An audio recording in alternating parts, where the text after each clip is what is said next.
Good morning everyone. Today's topic for video lecture is directing.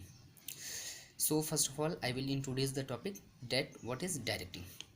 Directing जो है वो management process के hurt की तरह से है कि जो नर्स मैनेजर्स को सुपरवाइज और एक्टिविटीज़ को कंट्रोल करने के लिए बोलता है या मतलब बताता है। जैसे कि इसका मतलब ये होता है कि वर्किंग इन्वायरमेंट जो है उसको हेल्दी किया जा सके, प्रॉपर डायरेक्शन मिल सके कि मतलब जो भी ऑर्गेनाइजेशन में स्टाफ हैं उनका क्या रोल है, हाउ द मैनेजर्स कम्युनिकेटिंग मतलब कि मैनेजर्स कैसे कम्युनिकेट करें, गाइड कैसे करें, मोटिवेट कैसे करें, सुपरवाइज कैसे करें ताकि जो ऑर्गेनाइजेशनल गोल जो बनाया गया है वो अचीव किया जा सके। डायरेक्टिंग को ही हम spark of life of management भी कहते हैं। Now I will discuss about the meaning of directing. Directing का मतलब होता है कि issuing of instructions to the subordinates, मतलब कि जो भी किसी ऑर्गेनाइजेशन में मैनेजर्स के अंडर में जो भी सबॉर्डिनेट्स काम कर रहे हैं तो उनको इंस्ट्रक्शंस देना, मतलब कि नाम से ही जैसा लग रहा है कि डायरेक्ट करना, डायरेक्शन देना। तो इस तरह से उनको सुपरवाइज़ कर सकते हैं, जो जो भी सबऑर्डिनेट्स हैं उनको मोटिवेट कर सकते हैं। एक लीडरशिप की एक्टिविटी होती है कि मतलब कि वो अपना जो ऑर्गेनाइजेशनल गोल है उसको अचीव करने के लिए वो क्या क्या कर सके, इसके लिए इंस्ट्रक्शंस सबऑर्डिनेट्स को बताना होता है। Now I will define the directing according to human. Directing is said to be a process in which the managers instruct, guide and oversees the performance of workers to achieve predetermined goals. मतलब कि directing एक process है जिसमें managers जो होते हैं वो instruct करते हैं, गाइड करते हैं वर्कर्स को कि जो भी प्री डिटरमाइंड गोल्स बनाए गए हैं तो वो अचीव किया जा सके। अब हम बात करते हैं कि डायरेक्टिंग के फीचर्स क्या क्या होने चाहिए। जो भी नर्स मैनेजर्स हैं तो जो भी नर्स मैनेजर्स प्रोवाइडर्स हैं तो उनको गाइडेंस मिलना चाहिए, इंस्पायर होना चाहिए, उनको सबऑर्डिनेट्स जो भी उनके अंडर में काम कर रहे हैं तो उनको गाइडेंस प्रोवाइड करना चाहिए, इंस्पायर करना चाहिए कि वो नर्सिंग केयर को बेस्ट देने के लिए क्या क्या कर सकते हैं। इसके अलावा डायरेक्टिंग का ही फंक्शन ये होता है कि एक्शंस को करने के लिए इनिशिएट करें। इसके अलावा ये continuous activity of communicating, leading और मोटिवेशन भी होता है। अब हम बात करते हैं कि रोल और फंक्शंस ऑफ डायरेक्टिंग क्या होता है। जैसा कि डायरेक्शन का मतलब ये है कि एक्शन को करने के लिए इनिशिएट करना है ताकि जो भी ऑर्गेनाइजेशन का डिज़ायर्ड रिजल्ट बनाया गया है या डिज़ायर्ड गोल बनाया गया है उसको अचीव किया जा सके। डायरेक्शन जो होता है वो फैसिलिटेट करता है कि ऑर्गेनाइजेशन में चेंजेस के लिए या ऑर्गेनाइजेशन के जो भी एलिमेंट्स है जैसे कि सुपरविज़न हो गया, मोटिवेशन हो गया, लीडरशिप हो गया, तो इसको फैसिलिटेट भी करता है। डायरेक्शन जो है वो इंश्योर करता है कि एवरी एम्प्लॉय जो है वो मतलब कि हर एम्प्लॉय वर्क कर रहा है कि नहीं कर रहा है, इसके ताकि ऑर्गेनाइजेशनल गोल जो है वो पूरा हो सके। इसके अलावा डायरेक्शन जो होता है या डायरेक्टिंग जो होता है तो वो इफ़िशियंसी और effectiveness in the organizational functioning को भी इंक्रीज़ करता है। अब हम बात करते हैं कि प्रिंसिपल ऑफ डायरेक्टिंग क्या होना चाहिए। तो सबसे पहला प्रिंसिपल है harmony of objectives. Harmony of objective का मतलब है कि एम्प्लॉय गोल जो है साइड बाय साइड ऑर्गेनाइजेशनल गोल के साथ ही होना चाहिए। मतलब कि हार्मनी जो है तो वो ऑर्गेनाइजेशनल गोल के बीच होना चाहिए, उनके ऑब्जेक्टिव्स के बीच होना चाहिए। नेक्स्ट है unity of command. Unity of command का मतलब कि कमांड देना कि सबऑर्डिनेट्स को जो भी उनका सुपीरियर है पर्सन उनसे इंस्ट्रक्शंस मिले, ऑर्डर्स मिले।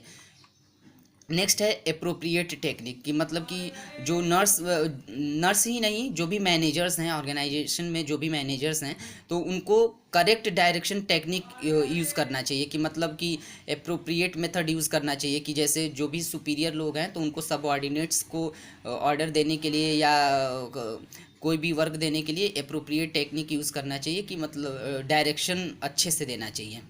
नेक्स्ट है डायरेक्ट सुपरविज़न। मतलब कि डायरेक्टिंग जो है वो मोस्ट इफेक्टिव हो जाएगा अगर personal contact between superior and his subordinates बहुत ही अच्छा हो, या डायरेक्ट सुपरविज़न हो, मतलब कि सुपरवाइज किया जा सके। इससे इससे वर्क क्वालिटी को भी इम्प्रूव किया जा सकता है। नेक्स्ट है इफ़ेक्टिव कम्युनिकेशन, मतलब कि कम्युनिकेशन जो है कि मतलब सुपीरियर्स और सबऑर्डिनेट्स का के बीच का जो कम्युनिकेशन है वो बहुत ही अच्छा होना चाहिए, इफ़ेक्टिव होना चाहिए, कि मतलब कि डायरेक्शन अच्छे से मिल सके। अब हम बात करते हैं कि डायरेक्टिंग के एलिमेंट्स क्या क्या हैं। डायरेक्टिंग के जो मेन एलिमेंट्स हैं वो है सुपरविज़न, लीडरशिप, मोटिवेशन और कम्युनिकेशन। सुपरविज़न का मतलब ये होता है कि सुपरवाइज़ करना, कि जो भी सुपीरियर पर्सन है वो सबऑर्डिनेट्स के एक्टिविटीज़ को देखे, उनके वर्क के करने के तरीके को देखे, उनको जज करे। तो सुपरविज़न का मतलब ये होता है। मोटिवेशन का मतलब होता है कि जो भी सुपीरियर पर्सन है वो सबऑर्डिनेट्स को इंस्पायर करे, स्टिमुलेट करे या इनकरेज करे कि सबऑर्डिनेट्स अपना बेटर वर्क कर सकें। पॉजिटिव निगेटिव इंसेंटिव्स का भी यूज़ किया जा सकता है, जिससे कि मतलब एम्प्लॉयज़ जो हैं वो मोटिवेट हो सकें। नेक्स्ट है लीडरशिप। लीडरशिप का मतलब होता है कि जो मैनेजर्स हैं वो सबऑर्डिनेट्स को लीड करें, उनको गाइड करें, उनको वर्क को करने के लिए इन्फ्लुएंस करें। नेक्स्ट है कम्युनिकेशन। कम्युनिकेशन का मतलब होता है कि एक मैसेज को एक दूसरे के बीच, मतलब वन पर्सन से अनदर पर्सन को पास करना। कोई भी इंफॉर्मेशन है, एक्सपीरियंस है या ओपिनियन है, तो एक पर्सन से दूसरे पर्सन को पास करना। और ये कम्युनिकेशन जो होता है डायरेक्टिंग में, कम्युनिकेशन जो होता है वो एक ब्रिज ऑफ अंडरस्टैंडिंग की तरह से काम करता है। Now I will discuss about characteristics of directing. पहला है कि परवेसिव फंक्शन, मतलब कि directing all level of organisation के लिए रिक्वायर होता है, कि मतलब हर मैनेजर को गाइडेंस और हर मैनेजर को अपने सबऑर्डिनेट्स को गाइड करना चाहिए और इंस्पायर करना चाहिए। नेक्स्ट है कंटिन्यूअस एक्टिविटी। डायरेक्शन जो है या डायरेक्टिंग जो है वो कंटिन्यूअस एक्टिविटी है। नेक्स्ट है क्रिएटिव एक्टिविटी, मतलब कि यह प्लान्स को कन्वर्ट करता है परफॉर्मेंस में, कि अगर यह क्रिएशन नहीं होगा तो पीपल्स जो हैं या वर्कर्स जो हैं वो इनएक्टिव हो जाएंगे और फिज़िकल रिसोर्सेज का मीनिंगलेस मतलब हो जाएगा। नेक्स्ट है एग्जीक्यूटिव फंक्शन। एग्जीक्यूटिव फंक्शन का मतलब कि डायरेक्शन फंक्शन जो है वो सारे मैनेजर्स से होना चाहिए, कैरीड आउट होना चाहिए। इस वजह से जो जो भी मतलब कि सबऑर्डिनेट्स हैं तो वो अपना इंस्ट्रक्शंस जो हैं वो सिर्फ सुपीरियर पर, जो उनका सुपीरियर है उससे वो रिसीव करेंगे। वो तो इस वजह से एक काम को करने के लिए एक पर्सन हो जाएगा। तो एग्जीक्यूट का मतलब कि डिवाइड हो जाए, कि मतलब जैसे फाइनेंशियल मैनेजमेंट करना है तो फाइनेंशियल मैनेजर अलग होंगे,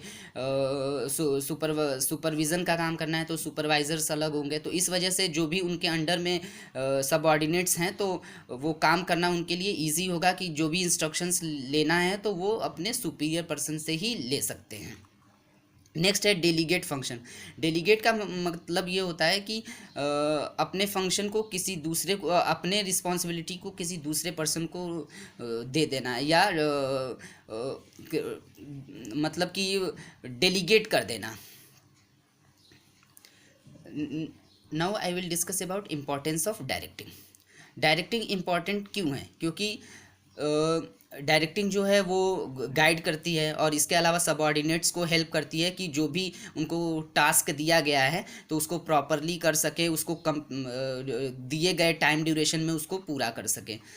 डायरेक्टिंग जो है वो नेसेसरी इन्फॉर्मेशन प्रोवाइड करता है सबऑर्डिनेट्स को, कि वो अपना सेटिस्फैक्ट्री रिजल्ट दे सके। इसके अलावा डायरेक्टिंग जो है वो डिसिप्लिन को मेंटेन करने में भी हेल्प करता है। डायरेक्टिंग में ही सुपरविज़न भी इन्वॉल्व होता है, इस वजह से सुपरविज़न भी किया जा सकता है। उनके सबऑर्डिनेट्स के वर्क परफॉर्मेंस को देखा जा सकता है, ऑर्डर्स दिया जा सकता है, इंस्ट्रक्शंस दिए जा सकते हैं।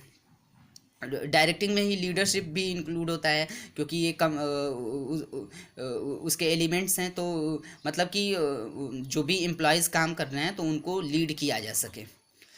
Okay, today I have discussed about directing, its characteristics, its elements, its functions, its importance in nursing. I hope you have understood the topic. Okay, thank you.